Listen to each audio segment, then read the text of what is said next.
Hi friends, ఎలా ఉన్నారు అందరూ? నేనైతే చాలా అంటే చాలా బాగున్నాను. సో ఈ రోజు వీడియోలో మీరు ఆల్రెడీ థంబ్నెయిల్లో చూసే ఉంటారు. సో మొత్తం ఎయిర్పోర్ట్ యొక్క సిస్టమ్ ఎలా ఉంటుంది, సో మనం ఫ్లైట్ జర్నీ చేసేటప్పుడు ఇక్కడ ఎయిర్పోర్ట్కి వెళ్ళి అక్కడి నుంచి మన డెస్టినేషన్కి వెళ్ళి ఈ మధ్యలో ప్రాసెస్ ఏదైతే ఉందో ఆ మొత్తం మీకు ఈ వీడియోలో పూర్తిగా చెప్పబోతామన్నమాట. సో ఫస్ట్ టైం వరకు మా ఛానల్ చూసుకుంటే మాత్రం సబ్స్క్రైబ్ చేసుకోండి. వీడియో ఇన్ఫర్మేషన్ అనిపిస్తే మాత్రం చివరిలో వెళ్ళేటప్పుడు ఒక లైక్ చేసి తెల్లండి. సో అసలు ఫస్ట్ మనం ఎయిర్పోర్ట్కి వెళ్ళాలి అంటే మన దగ్గర ఉండాల్సింది ఏంటి అంటే, సో అందరికీ కామన్గా తెలిసిందే టికెట్. అంటే మనం ఎక్కడెక్కడికి వెళ్తున్నాం అనేది అక్కడ టికెట్ బుక్ చేసుకుంటాం.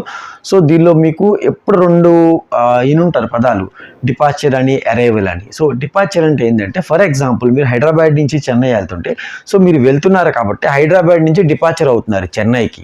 సో అదే మీరు చెన్నై నుంచి హైదరాబాద్ వస్తున్నారు అనుకోండి, అరైవల్ అయింది. అప్పుడు అంటే మీరు చెన్నై నుంచి హైదరాబాద్ వస్తున్నారు కాబట్టి అరైవల్ అయింది. సో హైదరాబాద్ మన లొకేషన్ అయితే, సో మన లొకేషన్ నుంచి వేరే లొకేషన్కి వెళ్తానికి డిపార్చర్ అంటారు. సో వేరే లొకేషన్ నుంచి మన లొకేషన్ రావడానికి అరైవల్ అంటారు. సో ఈ రెండు పదాలు మీరు ఎప్పుడు వినే ఉంటారు. సో దాని మీనింగ్ మీకు ఇప్పుడు అర్థమైపోయింది అనుకుంటున్నాను. సో ఫస్ట్ మనం example for Hyderabad to Chennai వెళ్ళాలి. సో మీకు టికెట్స్ బుక్ చేసుకుంటారు, చాలా వెబ్సైట్స్ ఉన్నాయి. సో ఇండిగో అని అఫీషియల్ వెబ్సైట్స్ ఉన్నాయి, లేదంటే వీగో ఈజ్ ద బెస్ట్ అనమాట మీకు. సో వీగోలో ఎలా ఉంటుందంటే, సో మీకు వీళ్ళు ఏదైతే ప్లాట్ఫామ్స్ ఉన్నాయో మొత్తం ఇక్కడ తీసుకొచ్చేసి ఏది తక్కువగా ఉందో అది మాత్రమే మనకి ఫస్ట్ చూపిస్తారు. సో ఏ ఫ్లైట్ తక్కువ ఉంది, ఏ డేట్నా, సో ఈజీగా బుక్ చేసుకోవచ్చు. ఇది హోటల్స్ కూడా ఉన్నాయి అనమాట. చాలా బెస్ట్ వెబ్సైట్ అనమాట. ఫ్లైట్ టికెట్స్ ఎవరైనా బుక్ చేసుకోవాలంటే డొమెస్టిక్ కానీ ఇంటర్నేషనల్ పరంగా కానీ సో వీగో యాప్ అయితే యూజ్ చేసుకోండి. చాలా సింపుల్, అయితే చాలా సింపుల్గా ఉంటుంది ప్రాసెస్ కూడా. సో ఎలా బుక్ చేసుకోవాలంటే, కంపల్సరీ మీ దగ్గర ఐడి కార్డ్ అయితే ఉండాలి. ఆధార్ కార్డ్, పాస్పోర్ట్ ఉంటే అయినా ఓకే. బట్ ఏంటంటే డొమెస్టిక్ జర్నీ చేయడానికి మీకు పాస్పోర్ట్ అయితే అవసరం లేదు. అంటే మీరు ఇండియాలో ఎక్కడి నుంచి ఎక్కడికి వెళ్తానికైనా మీకు పాస్పోర్ట్ అవసరం లేదు. జస్ట్ మీ దగ్గర ఉన్న గవర్నమెంట్ ఐడి కార్డు ఉంటే సరిపోతుంది. బట్ నేపాల్ అటు సైడ్ మాత్రం కంపల్సరీ ఓటర్ కార్డ్ అయితే ప్రిఫర్ చేస్తారు వాళ్ళు. ఆధార్ కార్డు కంటే ఓటర్ కార్డు ఎక్కువ ప్రిఫర్ చేస్తారు. So maximum voter or ID, Aadhaar, ఈ రెండింటిలో ఏదో సరిపోతుంది. సో అక్కడ నేమ్ ఎలా ఉందో సేమ్ అదే నేమ్ ఫ్లైట్ టికెట్ బుక్ చేసిన అప్పుడు ఇవ్వండి. సో అప్పుడు మీకు ఎక్కడ ఏ ప్రాబ్లం రాదన్నమాట. సో టికెట్ బుక్ చేసుకుంటారు, మీ ప్రింట్అవుట్ వస్తుంది, హార్డ్ కాపీ తీసుకుంటారు, ఎయిర్పోర్ట్కి వెళ్ళిపోతారు. సో ఎయిర్పోర్ట్లో స్టార్టింగ్ మీరు ఎంట్రన్స్ అవ్వగానే ఫస్ట్ మీకు చెకింగ్ ఉంటుంది. సెక్యూరిటీ చెక్ అంటారు దాన్ని. సెక్యూరిటీ చెక్ అంటే, సో అసలు టికెట్ ఉన్న మీ పర్సను లైవ్గా ఉన్న పర్సన్ ఒకటా కాదా, ఐడి ప్రూఫ్ వాళ్ళదా కాదా అని ఈ రెండు అక్కడ చెక్ చేసుకుంటారు. చెక్ చేసుకొని మిమ్మల్ని లోపలికి పంపిస్తారు. సో లోపలికి పంపించిన తర్వాత మీకు అక్కడ కౌంటర్స్ ఉంటాయి. ఏ కౌంటర్స్?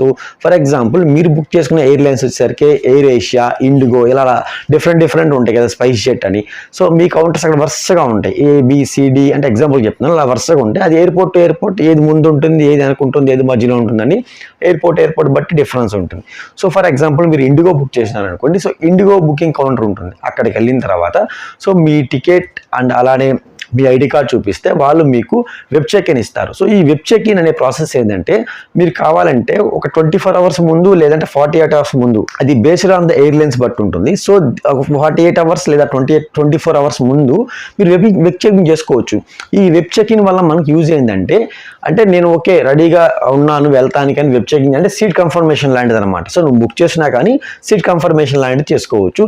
అలానే మీకు ఇక్కడ సైడ్ విండో కావాలన్నా ఏది కావాలన్నా మీరు వెబ్ చెక్లో ముందుగానే చేసేసుకోవచ్చు. చేసుకుంటే అంటే కొంచెం ఎక్స్ట్రా కాస్ట్ ఉంటుంది. కొన్ని ఎయిర్లైన్స్ చేస్తుంది, కొన్ని ఎయిర్లైన్స్ చేయదు.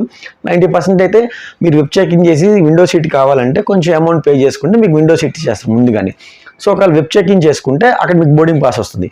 హార్డ్ కాపీ తీసుకుని ఆ బోర్డింగ్ పాసు, మీ టికెట్, అలానే మీ ఐడి ప్రూఫ్ తీసుకుని వెళ్తే చాలా సరిపోతుంది. అక్కడికి వెళ్ళంగా కౌంటర్ దగ్గర అవి చెక్ చేసుకొని వాళ్ళు కన్ఫర్మ్ చేసుకొని నెక్స్ట్ మీ లగేజ్ చెక్ చేసుకుంటారు. సో మీ లగేజ్ ఎలా ఉంటుందంటే, ఇక్కడ ఒక డొమెస్టిక్ అయితే మీకు 15 kgs వరకు ఇక్కడ రెండు ఉంటాయి అన్నమాట. చెకింగ్ బ్యాగేజ్, హ్యాండ్ బ్యాగేజ్ అంటే మనతో పాటు ఏదో చేతితో తీసుకొని ఆ ప్లేన్లోకి వెళ్తాము, దాన్ని హ్యాండ్ బ్యాగేజ్ అంటారు. చెకింగ్ బ్యాగేజ్ అంటే మన వెనకమాల మన ఎయిర్పోర్ట్ మనతో పాటే వచ్చేస్తుంది, బట్ మనతో క్యారీ చేయనీరు. అది అక్కడ వాళ్ళే తీసుకుంటారు, మన దిగంగానే వాళ్ళే మనకి అక్కడ ఇచ్చేస్తారు.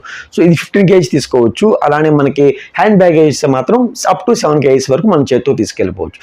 వాళ్ళు వెయిట్ చెక్ చేసుకుంటారు. చెక్ చేసుకుని సో మీకు అప్ టు 7 kgs ఉంది అనుకుంటే హ్యాపీగా మీతో పాటు ఇచ్చి పంపించేస్తారు. బట్ మనతో పాటు ఇచ్చేటప్పుడు లోపల ఎటువంటి హార్మ్ఫుల్ వెపన్స్ కానీ, నైఫ్స్ కానీ, స్ప్రేస్ కానీ, అలానే పాయిజన్స్ కానీ ఏది ఉండకూడదు అనమాట. సో కెమెరాస్ ఇవన్నీ చెక్ చేస్తారు ఫస్ట్. మీకు ఈ చెక్ చేసుకొని ఓకే వెయిట్ ఓకే అన్నప్పుడు మీకు ఒకవేళ మీరు వెబ్ చెకింగ్లోనే బోర్డింగ్ పాస్ తీసుకుంటే బోర్డింగ్ పాస్ ఇచ్చేస్తారు. లేదు మీరు వెబ్ చెకింగ్ అక్కడ చేసుకోకపోయినా ఎక్కడికి వచ్చిన తర్వాత వాళ్ళు వెబ్ చెకింగ్ చేస్తారు. కొన్ని ఎయిర్లైన్స్ ఏంటంటే 100-200 ఛార్జ్ చేస్తుంది, కొన్ని ఎయిర్లైన్స్ అయితే ఛార్జ్ చేయదు, ఫ్రీగానే ఇచ్చేస్తుంది మనకి. సో ఈ బోర్డింగ్ పాస్, అలానే మన ఫ్లైట్ టికెట్, అలానే మన ఐడి ప్రూఫ్, ఈ 3 తీసుకొని నెక్స్ట్ సెక్యూరిటీ చెక్కి వెళ్తాం. ఈ సెక్యూరిటీ చెక్ ఏంటంటే కంప్లీట్గా చెక్ చేస్తారు ఇక్కడ. అంటే మన బ్యాగేజ్ ఏదైతే ఉందో బ్యాగేజ్ని డ్రాప్ చేసే ముందు మొత్తం లోపల ఏమి ఐటమ్స్ ఉన్నాయి, సో ఏదైనా హార్మ్ఫుల్ ఉందా లేదంటే అన్నీ ఓకేనా అని చెప్పి చెక్ చేస్తారు. దీంతోపాటు మన బెల్ట్ అలానే కెమెరాస్ ఎలక్ట్రానిక్ ఐటమ్ ఏది ఉన్నా ఒక ట్రేలో సపరేట్గా పెట్టి స్కాన్ చేసి చెక్ చేసి ఓకే దీనివల్ల మనకి ఎటువంటి ప్రాబ్లం లేదన్నప్పుడు మనకి ఇచ్చేసి మళ్ళీ మనం తీసుకెళ్ళిపోవచ్చు. సో బ్యాగేజ్ మీకు హ్యాండ్ బ్యాగేజ్ అయితే మన చేతికి ఇచ్చేసుకోవచ్చు, చెక్ ఇన్ బ్యాగేజ్ చెక్ చేసుకుని వాళ్ళే తీసుకెళ్ళిపోతారు, మళ్ళీ మనం దిగేటప్పుడు ఇచ్చేస్తారు. So simple process. వెళ్తారు హ్యాపీగా గేట్ దగ్గరికి వెళ్ళి కూర్చుంటారు. అంటే మనకి బోర్డింగ్ పాస్ ఇచ్చినప్పుడు మనకి ఎంట్రీ గేట్ ఉంటుంది. సో ఎంట్రీ గేట్ అంటే మనకి ఎగ్జాంపుల్ ఫర్ ఆ ప్లాట్ఫామ్ నెంబర్, ట్రైన్ అయితే 1లో వస్తుంది, 2లో వస్తుంది, అదే బస్సు అయితే ఫలానా ప్లాట్ఫామ్ వెనక బస్సు వస్తుంది అక్కడ రాసి ఉంటుంది కదా, సేమ్ అదే ఇక్కడ ఎంట్రీ గేట్స్ ఉంటాయి. ఆ గేట్స్ దగ్గర మనకి బోర్డింగ్ పాస్ మీద రాసి ఉంటుంది. సో ఆ గేట్ దగ్గరికి వెళ్ళి కూర్చోగలే వెయిట్ చేస్తే మనకి బోర్డింగ్ స్టార్ట్ అవ్వగానే అనౌన్స్ చేస్తారు, పలానా ఇక్కడ హైదరాబాద్ నుంచి చెన్నై వెళ్ళే ఫ్లైట్ నెంబర్ పలానా టైంకి వస్తుంది రండి అనగానే. సో మనకి బోర్డింగ్ స్టార్ట్ అవుతుంది. బోర్డింగ్ అంటే జస్ట్ మనకి ఇచ్చిన ఈ డాక్యుమెంట్స్ చూపిస్తే వాళ్ళు మళ్ళీ అక్కడ చెక్ చేసుకొని సెక్యూరిటీ చెక్ చేసుకొని స్కాన్ చేసుకొని మనకి చింపేసి ఒక మొక్కనిచ్చి మనకి ఓకే అంటారు. సో సింపుల్గా మనం డైరెక్ట్గా ఫ్లైట్లోకి వెళ్ళి ఫ్లైట్లో కూర్చొని ఇక్కడి నుంచి డైరెక్ట్గా మీరు ఎక్కడ డెస్టినేషన్ అనుకున్నా అక్కడికి వెళ్ళి దిగేయచ్చు. సో ఇది ప్రాసెస్. అంటే మీకు కావాల్సిన డాక్యుమెంట్స్ అలా మీ ఐడి ప్రూఫ్ ఒరిజినల్ తీసుకెళ్ళాలి కంపల్సరీగా, ఫ్లైట్ టికెట్ ఈ 2 ఉంటే లోపలికి మిమ్మల్ని అలో చేస్తారు. వెళ్ళిన తర్వాత మీకు వెబ్ చెక్ ఇన్ చేసేసి మీకు బోర్డింగ్ పాస్ ఇస్తారు. సో బోర్డింగ్ పాస్ అయిపోయిన తర్వాత మీ బ్యాగేజ్ ఏది ఉందో అది మొత్తం చెక్ చేస్తారు. ఓకే అనుకున్న తర్వాత మిమ్మల్ని ఎంట్రీ గేట్ ఏది ఉందో అక్కడికి పంపిస్తారు. వాళ్ళు ఎప్పుడైతే ఆ ఎంట్రీ గేట్లో మీకు బోర్డింగ్ స్టార్ట్ అవుతుందో బోర్డింగ్ స్టార్ట్ అయ్యి పిలుస్తారు, లోపలికి వెళ్తారు, వాళ్ళు అక్కడ కూడా చెక్ చేయించుకుంటారు. సో ఇంకా అక్కడి నుంచి డైరెక్ట్గా మీరు ఫ్లైట్లోకి వెళ్ళి ఎక్కేస్తారు. సో మీరు డెస్టినేషన్ దిగుతారు. సో ఇది ప్రాసెస్ అనమాట. సో ఇది ఏదైతే డొమెస్టిక్ ట్రావెల్స్కి ఈ ప్రాసెస్ ఉంటుంది. అది ఇంటర్నేషనల్కి వచ్చేసరికి ప్రాసెస్ అంతా సేమ్. బట్ ఏంటంటే ఇక్కడ మీకు ఇంటర్నేషనల్కి వచ్చేసరికి పాస్పోర్ట్ కంపల్సరీ ఉండాలి, ఐడి ప్రూఫ్ ఉండాలి, ముందు వీసా ఉండాలి. సో ఈ వీసా అంటే మనం ఏదైతే కంట్రీకి వెళ్తున్నామో ఆ కంట్రీ అప్రూవల్ లెటర్ అన్నమాట. అంటే పలానా పర్సన్ మా కంట్రీకి రావచ్చు, మేము అతనికి పర్మిషన్ ఇస్తున్నాము అంటే దాన్ని మనం వీసా అంటాం. సో ఈ వీసా కంపల్సరీ ఉంటేనే మనం ఏదైనా అదర్ కంట్రీస్కి వెళ్ళగలం. సో ఈ వీసా ఉండాలి, పాస్పోర్ట్ ఉండాలి, ఒక ఐడి ప్రూఫ్ మన దగ్గర ఉండాలి. సో ఈ మన దగ్గర ఉన్నప్పుడు సేమ్ ఇదే ప్రాసెస్ జరుగుతుంది. సో అక్కడ మనకి బోర్డింగ్ పాస్ వచ్చే ముందు ఇమిగ్రేషన్ జరుగుతుంది. ఇంటర్నేషనల్కి ఏంటంటే ఇమిగ్రేషన్ అంటే అక్కడ ఆ దేశం సంబంధించిన వాళ్ళ కౌంటర్ ఉంటుంది. సో అక్కడికి వెళ్ళంగానే వాళ్ళు మీరు ఎందుకు వెళ్దాం అనుకుంటున్నారు, ఫర్ ఎగ్జాంపుల్ మీరు ఇక్కడ నుంచి యూరోప్ వెళ్తున్నారు, యూరోప్ ఎందుకు వెళ్దాం అనుకుంటున్నారు అడుగుతారు. సో టూరిజం పర్పస్ వెళ్తున్నాం అనుకోండి. సో ఓకే అయితే మాకు రిటర్న్ కంపల్సరీ అక్కడ ఏమేమి కావాలి, మీకు రిటర్న్ ఫ్లైట్ టికెట్స్ అడుగుతారు. అంటే మీరు వాళ్ళ ఉద్దేశం ఎలా ఉంటే మనం అక్కడికి వెళ్ళి సెటిల్ అయిపోతామో అని ఆలోచిస్తారు. అంటే మనకు వచ్చే వీసా బట్టి ఉంటుంది. టూరిజం వీసా అంటే మాక్సిమం కొన్ని డేస్ లిమిట్ ఉంటుంది, వెళ్ళి ఈ లోపల మనం వచ్చేసేయాలి. సో ఈ వీసా వచ్చింది కానీ చెప్పి మనం వెళ్ళిపోతాం అంటే కాదు. ఇక్కడ వీసా వచ్చిన తర్వాత కూడా ఇమిగ్రేషన్ జరుగుతుంది. సో ఇమిగ్రేషన్ వీసా స్టాంపింగ్ అని మీ పేరు ఎప్పుడు నేనే ఉంటారు. సో స్టాంపింగ్ జరిగింది అంటారు. సో అక్కడికి వెళ్ళిన తర్వాత మన ఇమిగ్రేషన్లో మీకు అసలు ఎందుకు వెళ్దామని అడుగుతారు. రీజన్ ఓకే మనం చెప్పిన తర్వాత వాళ్ళకి రీజన్ ఓకే అనిపిస్తే సరే మీరు అక్కడ ఎన్ని రోజులు ఉందాం అనుకుంటున్నా అంటారు. ఒక 5 days అన్నాం అనుకోండి. ఆ 5 days సంబంధించిన హోటల్ బుకింగ్స్ చూపించమంటారు. సో మనం ముందుగానే బుక్ చేసుకుంటాం కాబట్టి ఆ బుకింగ్స్ అయితే వాళ్ళకి చూపించేస్తాం. నెక్స్ట్ రిటర్న్ ఎప్పుడు వస్తారని అడుగుతారు. రిటర్న్ పలానా డేట్ చెప్తాం. అప్పుడు రిటర్న్ ఫ్లైట్ టికెట్స్ కూడా చూపించమంటారు, చూపిస్తాం. ఓకే ఇవన్నీ మనం చెప్పిన ఆన్సర్స్ మన దగ్గర డాక్యుమెంట్స్ వాళ్ళకి సాటిస్ఫై అయితే మనకు పాస్పోర్ట్ పైన ఒక స్టాంపింగ్ చేస్తారు. స్టాంప్ అంటే ఇదని ఇమిగ్రేషన్ అంటారు. వీసా స్టాంపింగ్ జరిగిపోయింది. తీసుకుంటాం, మళ్ళీ మనకి బోర్డింగ్ పాస్ ఇస్తారు. సేమ్ ఇదే ప్రాసెస్. ఇంకా అక్కడి నుంచి సెక్యూరిటీ చెక్, మన బ్యాగేజ్ చెక్ చేస్తారు, మనం ఎయిర్పోర్ట్లోకి వెళ్ళిపోతాం, ఏరోప్లేన్లోకి వెళ్ళిపోతాం, ఎక్కేస్తాం. సో ఇక్కడ నుంచి సేమ్ మళ్ళీ అక్కడ ఏదైతే మనం కంట్రీలో ల్యాండ్ అవుతామో అక్కడ కూడా సేమ్ ప్రాసెస్ ఉంటుంది. వెళ్తాము, మళ్ళీ ఇమిగ్రేషన్కి వెళ్తాము. సో అక్కడ కూడా అడుగుతారు మీరు ఎందుకు వచ్చారు, ఎక్కడ ఉంటున్నారు, ఎన్ని రోజులు ఉంటున్నారు, ఎక్కడ ఏదైతే డాక్యుమెంట్స్ చూపించాము అక్కడ డాక్యుమెంట్స్ అయ్యే చూపిస్తాము. చూపించిన తర్వాత అక్కడ మళ్ళీ స్టాంపింగ్ జరుగుతుంది. సో అక్కడ నుంచి ఎగ్జిట్ చేయొచ్చు. ఒక ఇంటర్నేషనల్కి డొమెస్టిక్కి ఒక డిఫరెన్స్ ఏంటంటే మీకు డొమెస్టిక్లో ఎక్కడ వెళ్ళాలన్నా మీకు పాస్పోర్ట్ అవసరం లేదు, వీసా అవసరం, జస్ట్ మన టికెట్ బుక్ చేసుకొని మన దగ్గర ఐడి కార్డు ఉంటే సరిపోతుంది. అదే ఇంటర్నేషనల్కి వచ్చేసరికి కంపల్సరీ మీకు వీసా కావాలి, పాస్పోర్ట్ కావాలి, డాక్యుమెంట్ ఐడి కంపల్సరీ కావాలి, ఇమిగ్రేషన్స్ పాస్ అవ్వాలి, ఇమిగ్రేషన్ టెస్ట్ పాస్ అయిన తర్వాత వెళ్ళిపోవచ్చు. ఇక్కడ వీసాలో కూడా రెండు ఉంటాయి, 2 types ఆఫ్ వీసాస్ ఉంటాయి అనమాట. ఒకటి వీసా ఆన్ అరైవల్ లేదా వీసా అంటే ఇప్పుడు కొన్ని అంటే అబ్రాడ్ కానీ USA కానీ ఇలాంటి పెద్ద పెద్ద కంట్రీస్కి వెళ్ళాలంటే కంపల్సరీగా మన దగ్గర వీసా అప్రూవల్ ఉండి ఆ వీసా మన దగ్గర ఫిజికల్గా ఉండి ఇమిగ్రేషన్ చేసుకుని వెళ్తాం. సో ఫర్ ఎగ్జాంపుల్ బ్యాంకాక్ కానీ మాల్దీవ్స్ కానీ ఈ కంట్రీస్కి దేనికి మనకి ముందుగానే వీసా అవసరం. వీసా ఆన్ అరైవల్ అంటే ఎక్కడి నుంచి సేమ్ డొమెస్టిక్కి ఎలా వెళ్తాం అలానే వెళ్ళిపోతాం, అక్కడ ఫ్లైట్ దిగంగానే అక్కడ మనం వీసా తీసుకుంటాం అనమాట. సో ఒక అప్లికేషన్ ఇస్తారు, ఫిల్ చేస్తాం, అక్కడికి వెళ్తాము, వీసా ఇమిగ్రేషన్ జరుగుతుంది, ఎందుకు వచ్చారు, ఏడ ఉంటున్నారు, so hotel bookings, flight bookings మొత్తం చూపిండి అంటారు, చూపిస్తాం. సో మన కోసం స్టాంప్ వేస్తారు, ఓకే అంటాం. సో వీసా ఆన్ అరైవల్ అంటే 90% మనకి ఇంక వీసా వచ్చేసినట్టే. అంటే అసలు మనకి ఇక్కడి నుంచి ఏం తీసుకెళ్ళాలి, అసలు డైరెక్ట్గా అక్కడికి వెళ్ళిపోయిన తర్వాత అక్కడ ల్యాండ్ అయిన తర్వాతే మనకి అక్కడ వీసా అయితే ప్రొవైడ్ చేస్తారు. కొన్ని కంట్రీస్ అంటే పెద్ద కంట్రీస్ ఏదో యూఎస్ కానీ యూకే కానీ, సో ఇలాంటి ఏ కంట్రీకి మనం వెళ్ళాలన్నా కానీ ముందుగానే మన దగ్గర వీసా ఉండాలి, అక్కడి నుంచి అప్రూవల్ రావాలి.